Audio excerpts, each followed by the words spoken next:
नमस्कार दोस्तों। आज और उपस्थित हैं एक नई श्रृंखला के साथ और ये श्रृंखला बहुत ही महत्वपूर्ण होगी। देखते हैं पहला क्वेश्चन। काराकोरम पर्वत का सबसे ऊंचा शिखर है। काराकोरम जो पर्वत है उसका सबसे ऊंचा शिखर कौन सा है? ल्होत्से, चाओ, मनासलू, केटू। बताइए दोस्तों, इसका राइट आंसर कौन सा होगा? काराकोरम पर्वत का सबसे ऊंचा शिखर ल्होत्से, चाओ, मनासलू, केटू। तो इसका राइट आंसर होगा केटू। केटू काराकोरम पर्वत की सबसे ऊंची चोटी या ऊंचा शिखर है। इसको गार्डविन ऑक्स्टिन भी कहते हैं। ये भारत की भी सबसे ऊंची चोटी है। भारत की सबसे ऊंची चोटी।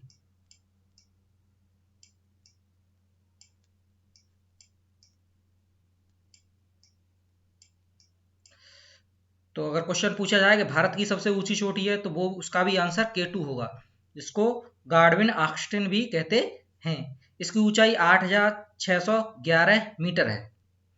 ये विश्व की दूसरी सबसे ऊंची चोटी है। जो काराकोरम पर्वत श्रेणी है वो ट्रांस हिमालय में पड़ती है।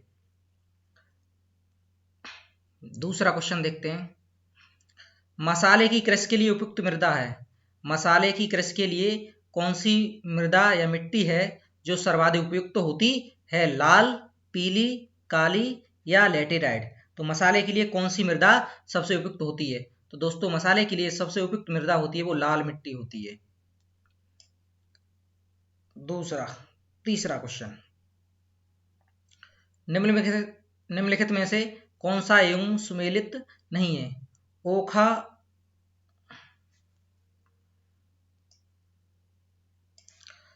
निम्नलिखित में कौन सा एवं सुमेलित है?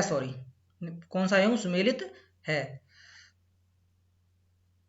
ओखा गुजरात में है, मामरा मामरागाओ कर्नाटक में, कांडला उड़ीसा में, पारादीप पश्चिम बंगाल में। दोस्तों, ये कुछ बंदरगाहों के नाम हैं, उनके आगे इस जो दिए हैं, जिस प्रदेश में पड़ते हैं उनके प्रदेशों के नाम दिए हैं।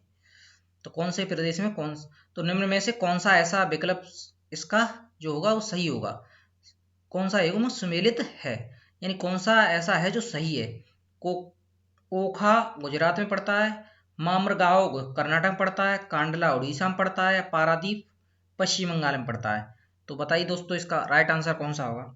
तो इसका राइट आंसर होगा ओखा है, जो बंदरगाह गुजरात में पड़ता है। नेक्स्ट। विषुवतरेखी प्रदेश में वृक्ष लंबे होते हैं क्योंकि विषुवतरेखी प्रदेश होते हैं उनमें वृक्ष लंबे होते हैं, उसका क्या कारण है? ए ऑप्शन है, इनमें अधिक से अधिक सूर्य की रोशनी पाने की होड़ होती है। बी ऑप्शन है, भूमि सर्वाधिक उपजाऊ है। सी ऑप्शन है, जल की बहुलता है। डी ऑप्शन, इस क्षेत्र में कार्बन डाइऑक्साइड का घनत्व अधिक होता है। तो बताइए दोस्तों, इसका राइट आंसर कौन सा होगा? उनमें अधिक से अधिक रोशनी पाने की होड़ होती है, भूमि सर्वाधिक उपजाऊ है, जल की बहुलता है, इस क्षेत्र में कार्बन डाइऑक्साइड का घनत्व अधिक होता है। तो दोस्तों बताइए, इसका राइट आंसर कौन सा होगा? तो इसका जो राइट आंसर होगा वो होगा, इनमें अधिक से अधिक सूर्य की रोशनी पाने की होड़ होती है, यानी सूर्य के प्रकाश को पाने की होड़ में ये वृक्ष अत्यधिक ऊंचे निकल जाते हैं। तो इसका राइट आंसर होगा ए। नेक्स्ट। निम्न में से कौन सा राष्ट्र समूह सार्क का सहभागी सदस्य नहीं है? इनमें से ये बताना है कौन सा सदस्य है जो सार्क का सदस्य नहीं है। सार्क एक संगठन है जिसका सदस्य नहीं है। श्रीलंका, मलेशिया, पाकिस्तान, भारत, भूटान, मॉरिशस, और इसका सी होगा बांग्लादेश, मोजाम्बिक, मालदीव, और डी ऑप्शन है अफगानिस्तान, भूटान या मालदीव।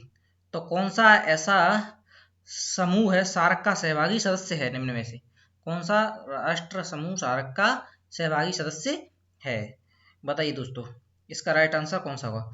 तो इसमें जो सार्क में है वो जो राइट आंसर होगा अफगानिस्तान, भूटान और मालदीव। ये है जो सही आंसर इसका होगा डी।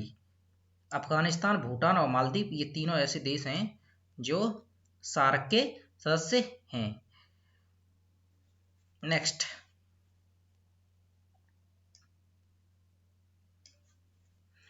6वां क्वेश्चन है, निम्नलिखित युग्मों में कौन सा सुमेलित नहीं है, या निम्न में से कौन सा युग्म है, जोड़ा है, जो सही से सुमेलित नहीं है? अहमदाबाद साबरमती, सूरत नर्मदा, हैदराबाद मूसी, उज्जैन क्षिप्रा। तो बताइए दोस्तों, इसमें से कौन सा ऐसा क्वेश्चन है, ये शहरों के नाम दिए हैं जो, और उसके आगे उसकी नदी है ये, तो कौन सा ऐसा है जो उस नदी के किनारे पर स्थित नहीं है? तो अहमदाबाद है दोस्तों, साबरमती नदी किनारे पर है। हैदराबाद मूसी नदी किनारे पर है। उज्जैन है वो क्षिप्रा नदी किनारे पर, लेकिन सूरत नर्मदा नदी के किनारे पर नहीं है। तो इसी का राइट आंसर होगा बी, सूरत है वो नर्मदा नदी के किनारे पर नहीं है। नेक्स्ट, मैकमोहन रेखा का सीमांकन किस वर्ष हुआ? इन मैकमोहन रेखा किस वर्ष खींची गई? तो बताइए दोस्तों, इसका राइट आंसर कौन सा होगा? 1912, 1913, 1914, 1915। मैकमोहन सीमा का जो अंकन हुआ वो किस वर्ष हुआ था? इसका बताइए राइट आंसर कौन? 1912, 1913, 1914, 1915। दोस्तों इसका राइट आंसर होगा 1914। मैकमोहन रेखा है उसका सीमांकन 1914 में किया गया। नेक्स्ट, निम्न में से कौन सा बालू पत्थर के रूपांतरण से निर्मित है? कौन सा ऐसा है जो बालू पत्थर के रूपांतरण से निर्मित किया गया है?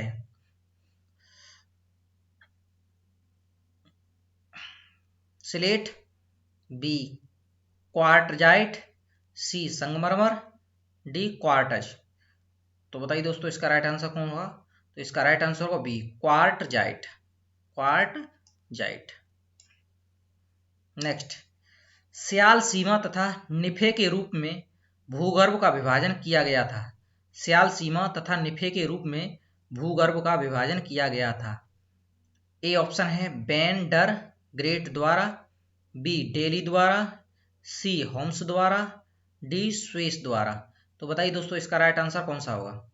तो इसका राइट आंसर होगा स्विस द्वारा।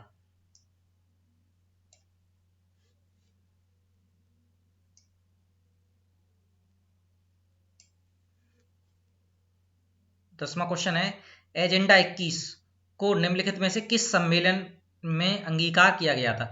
ये मोस्ट इंपोर्टेंट क्वेश्चन है, एजेंडा 21 को निम्नलिखित में किस सम्मेलन में अंगीकार किया गया? स्टॉकहोम सम्मेलन, रियो भू शिखर वार्ता, रोटरडैम सम्मेलन, रामसर सम्मेलन। तो बताइए दोस्तों, एजेंडा 21 का संबंध किससे है? निम्न में से किस सम्मेलन से है एजेंडा 21 का संबंध? तो एजेंडा 21 का संबंध है रियो भू शिखर सम्मेलन, रियो भू शिखर सम्मेलन। नेक्स्ट, निम्न में से कौन सी नदी ज्वार नदमुख बनाती है? ऐसी कौन सी नदी है ज्वार नदमुख बनाती है? गोदावरी, नर्मदा, कृष्णा या कावेरी। तो बताइए दोस्तों, ऐसी कौन सी नदी है निम्न में से जो ज्वार नदमुख बनाती है? गोदावरी, नर्मदा, कृष्णा या कावेरी। तो बताइए दोस्तों, इसका राइट आंसर कौन सा होगा? तो इसका राइट आंसर नर्मदा। नर्मदा नदी है वो ज्वार नदमुख बनाती है।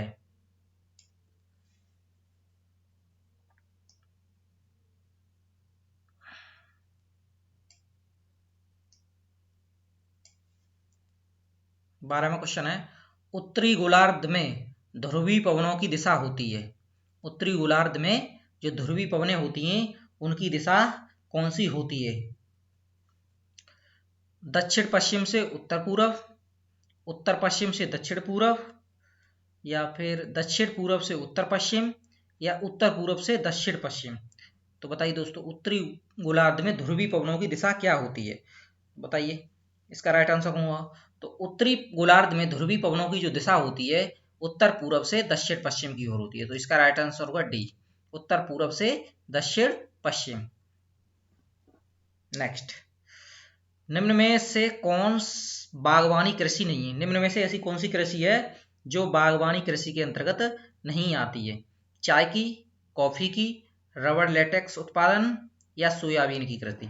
तो बताइए निम्न में से कैसी कौन सी कृषि है जिसको बागवानी कृषि नहीं कहा जाता है? तो इसका राइट आंसर होगा दोस्तों सोयाबीन। सोयाबीन की कृषि को बागवानी कृषि नहीं कहा जाता है। चाय, कॉफी और लेटेक्स या रबड़ का जो उत्पादन है वो बागवानी कृषि के अंतर्गत आता है। नेक्स्ट, ब्रह्मपुत्र नदी तिब्बत में किस नाम से जानी जाती है? तो बताइए दोस्तों, ब्रह्मपुत्र नदी जो इंडिया में ब्रह्मपुत्र के नाम से जानी जाती है, उसे तिब्बत में किस नाम से जानते हैं? पद्मा, बी है चक मुड़ुग, सी सांगपो, डी हीमजो हीमजो। तो बताइए दोस्तों, ब्रह्मपुत्र नदी को तिब्बत में किस नाम से जानते हैं? तो इसका राइट आंसर होगा सांगपो। सांगपो नाम से ये ब्रह्मपुत्र नदी को तिब्बत में जाना जाता है। नेक्स्ट, दामोदर किसकी जिसकी सहायक नदी है वह है? दामोदर बताइए दोस्तों किसकी सहायक नदी है? तो बताएं दोस्तों, दामोदर किसकी सहायक नदी है? गंगा, हुगली, पद्मा या स्वर्ण रेखा? तो बताइए दामोदर किसकी सहायक नदी है? तो दामोदर हुगली की सहायक नदी है। नेक्स्ट,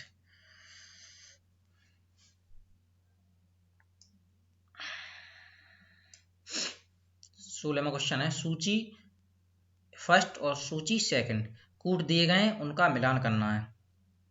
तो बताइए, रुद्रप्रयाग, विष्णुप्रयाग, कर्णप्रयाग और देवप्रयाग। इधर भागी जो गंगा है उनके नाम दिए गए हैं कि कौन सी, रुद्रप्रयाग से कौन सी नदी निकलती है, विष्णुप्रयाग से कौन सी नदी निकलती है, कर्णप्रयाग से कौन सी निकलती है और देवप्रयाग से कौन सी निकलती है। तो दोस्तों रुद्रप्रयाग से जो निम्न में से कौन सी नदी निकलती है? तो रुद्रप्रयाग से जो नदी निकलती है वो विष्णु गंगा और धौली गंगा। तो इसका मिलान होगा चौथे से, विष्णु गंगा और धौली गंगा। अब विष्णु प्रयाग से कौन सी निकलती है? तो विष्णु प्रयाग से अलकनंदा और मंदाकिनी। कर्ण प्रयाग से निकलती है तुम्हारी अलकनंदा और पिंडार। सही है, सामने ही हो जाएगा अलकनंदा और पिंडार। और देवप्रयाग से भागीरथी और अलकनंदा।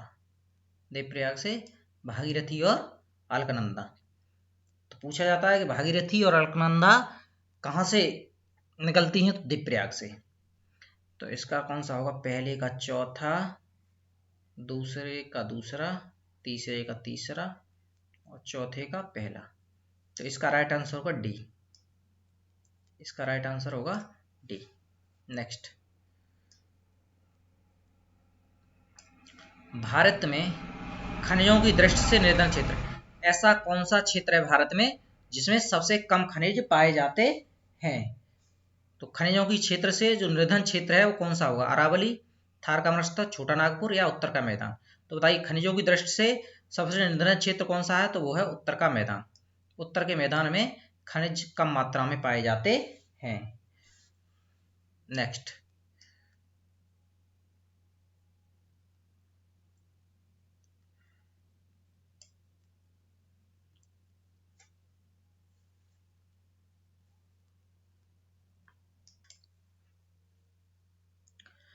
सूची ए फर्स्ट और सूची सेकंड को देखना है।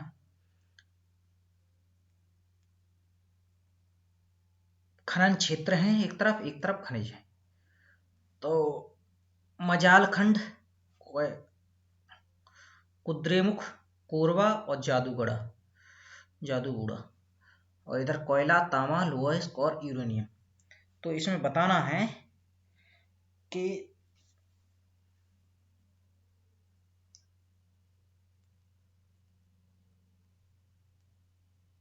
इससे छोटा नहीं होगा। जो मजालखंड क्षेत्र है वो किसके लिए प्रसिद्ध है? मजालखंड क्षेत्र है वो तांबे के लिए प्रसिद्ध है। सॉरी, ये दूसरा पेज है, इस पे आएगा नहीं। मजालखंड है वो तांबे के लिए प्रसिद्ध है। किसके लिए? तांबा।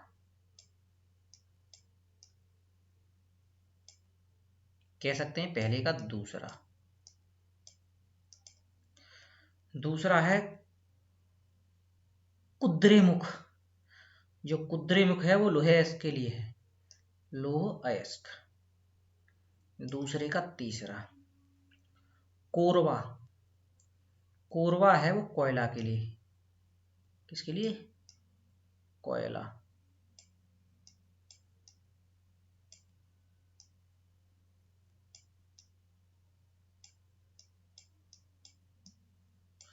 और जादूगुड़ा की जो खाने हैं वो यूरेनियम के लिए हैं। किसके लिए? यूरेनियम के लिए प्रसिद्ध है। तो इसका जो राइट आंसर होगा वो होगा पहले का दूसरा और दूसरे का तीसरा। पहले का दूसरा, दूसरे का तीसरा इसमें भी है, और तीसरे का कोयला मतलब तीसरे का पहला, तीसरे का पहला और चौथे का चौथा। तो ये सी ऑप्शन है, इसका जो राइट आंसर होगा वो सी। इसका राइट आंसर होगा वो सी होगा। सी है जो मिलानी सबसे सही है। भारत में अधिकांश प्राकृतिक गैस का उत्पादन निम्न में से कहाँ किया जाता है? जो भारत में प्राकृतिक गैस है, नेचुरल गैस,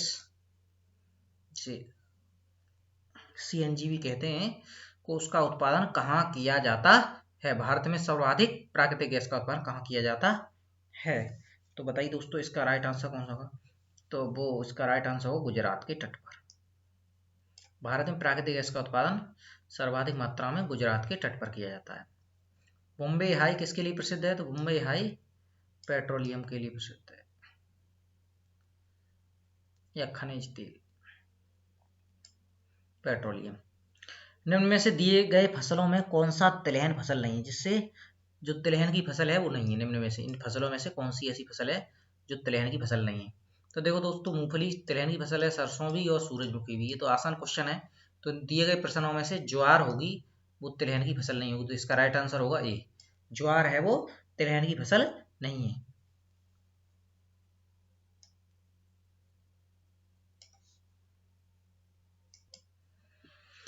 तो कपास उत्पादन में अग्रणी राज्य कौन सा है? क्वेश्चन पूछा कपास उत्पादन में अग्रणी राज्य कौन सा है। 21वां क्वेश्चन है, कपास उत्पादन में जो सबसे आगे है राज्य वो कौन सा है? महाराष्ट्र, राजस्थान, गुजरात या कर्नाटक?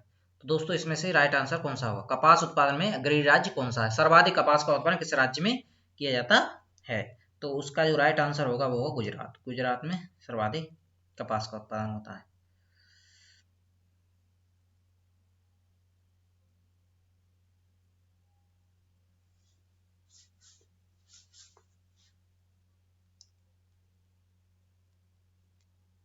बाईसवां, हिमालय पर्वत श्रेणी के संदर्भ में सत्यकूट का चयन कीजिए। हिमालय पर्वत श्रेणी के संदर्भ में जो सत्यकूट है उसका चयन करना है। नंबर 1, यह एक गुंबददार पर्वत है जिसका निर्माण ज्वालामुखी प्रक्रिया द्वारा हुआ है। जिसका निर्माण ज्वालामुखी प्रक्रिया द्वारा हुआ। दूसरा ऑप्शन है, इसकी भारत में सर्वोच्च चोटी माउंट गार्डविन ऑस्टिन है। ये ऑप्शन सही है। भारत में जो हिमालय की सबसे ऊंची चोटी है वो कौन सी है? K2, जिसे गार्डविन ऑस्टिन भी कहते हैं। तो ये ऑप्शन तो सही है इसका, K2 है। भारत में इसकी जो सर्वोच्च चोटी है, भारत में सर्वोच्च ऊंची चोटी है वो गार्डविन ऑस्टिन है।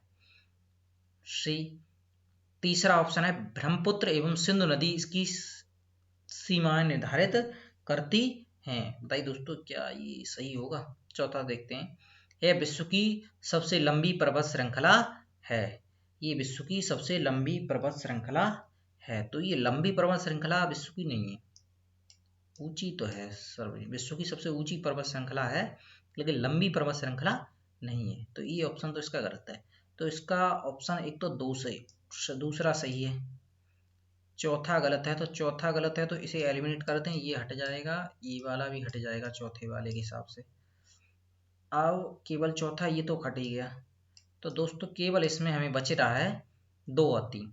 तो मतलब पहला भी इसका जो है वो गलत है, स्टेटमेंट पहला है वो गलत है। तो इसका ब्रह्मपुत्र सदी से ये इसकी भारत में सर्वोच्च ऊंची चोटी गार्डविन ऑस्टिन है, K2 यानी 8,611 मीटर इसकी ऊंचाई है। और तीसरा ऑप्शन ब्रह्मपुत्र एवं सिंधु नदी इसकी सीमा निर्धारित करती है, ये भी ऑप्शन सही है। तो 2 और 3 इसका सही होगा, क्योंकि चौथा गलत है, तो चौथा जहां होगा वो हम सब काट देंगे। तो इसके हिसाब से एक ऑप्शन बचता है, वो दूसरा और तीसरा। तो इस प्रकार एलिमिनेट करने से भी कभी कभार क्वेश्चन कुछ सही हो जाते हैं। नेक्स्ट क्वेश्चन देखते हैं। उच्च एशिया की रीढ़ से कौन सा पर्वत प्रसिद्ध है? उच्च एशिया की रीढ़ से कौन सा प्रसिद्ध पर्वत है? यानी उच्च एशिया की रीढ़ के नाम से जो पर्वत है वो कौन सा पर्वत प्रसिद्ध है? तो उच्च एशिया की रीढ़ के नाम से कौन सा पर्वत प्रसिद्ध है? लद्दाख, काराकोरम, जास्कर पर्वत या ट्रांस? तो उच्च एशिया की रीढ़ के नाम से जो पर्वत प्रसिद्ध है वो काराकोरम। नेक्स्ट,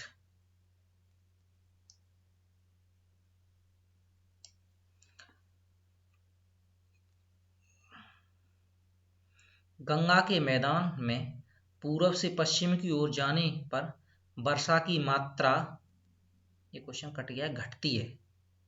क्वेश्चन होगा यहाँ पे, कट गया है क्वेश्चन, वो है घटती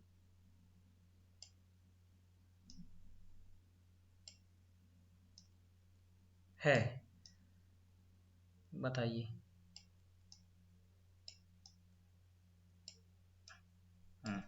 गंगा के मैदान में पूर्व से पश्चिम जाने पर वर्षा की मात्रा घटती है, क्यों? क्या कारण है कि पूर्व से पश्चिम जाने पर गंगा के मैदान में तो वर्षा की मात्रा क्या हो जाती, घटती जाती है? उसका क्या कारण होगा? इसका स्टेटमेंट दिए हैं। ए ऑप्शन है इसका, उच्चावच में सामान्य वृद्धि होती है। बी, वायु में नमी की मात्रा क्रम से घटती जाती है। तापमान बढ़ता है। इसका डी है, पश्चिम की ओर पश्चिमी विक्षोभों की बारंबारता अधिक होती है। तो बताइए दोस्तों, इसका राइट आंसर कौन सा होगा?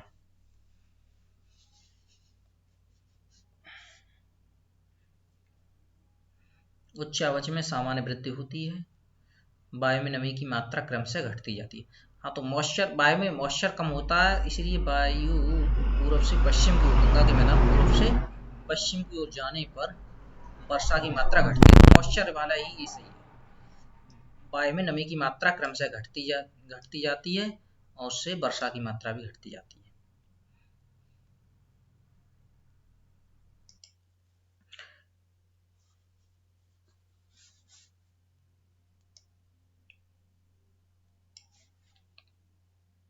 लास्ट क्वेश्चन है 25वां। निम्न में से कौन सा युग्म सुमेलित नहीं है?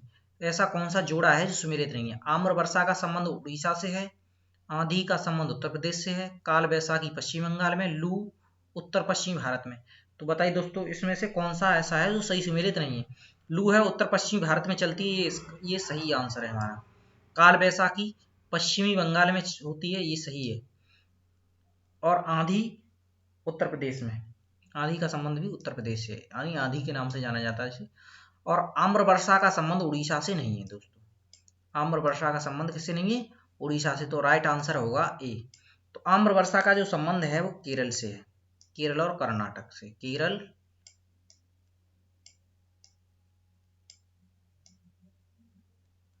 और कर्नाटक ऐसे राज्य हैं, तटीय राज्य, जो गर्मियों के अंत में जो मानसूनी वर्षा होती है उसे आम्र वर्षा के नाम से जाना जाता है, जो आम को जल्दी पकाने में भी सहायता करती है।